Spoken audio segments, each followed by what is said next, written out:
Questions homeowners ask during an HVAC consultation, part 3, according to ChatGPT. Is it Energy Star certified?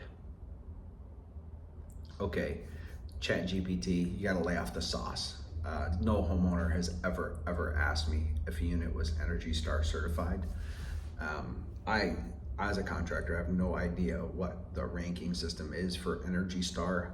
Energy Star is an obtuse government program that modifies consumer behavior without any real consistent means or purpose other than lowering energy consumption and steady state performance. What I can tell you is air conditioners are rated by what's called SEER, Seasonal Energy Efficiency Ratio. And a really interesting thing is happening right now over the last several years. People are actually buying lower and lower SEER units. But it's not because that they're better, it's not because they're more reliable, and it's not because they're super affordable. Two things have happened. One, there's been a huge influx of major corporations and private equity investing in our space. And in order to see returns, you have enormous companies here in Northwest Indiana that are bought, and their intention, they know exactly how much the average consumer can spend.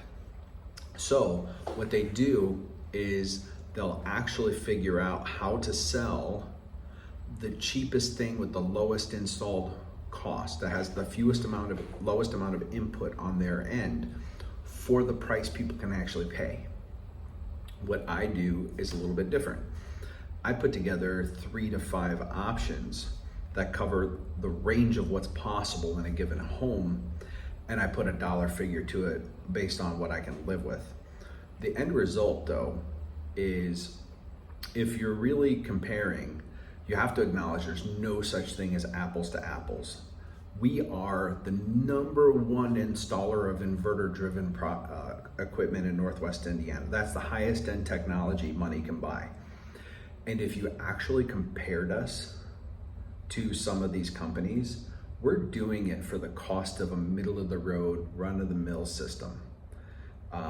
We're very efficient, we're very disciplined, but the efficiency consumers are buying is actually going down relative to what's possible, not up. And these very same consumers keep wondering why their utility bills keep going up at the rate they do, and they can never seem to get ahead, when the reality is it's just a simple equation of investment and not investing in a long-term solution.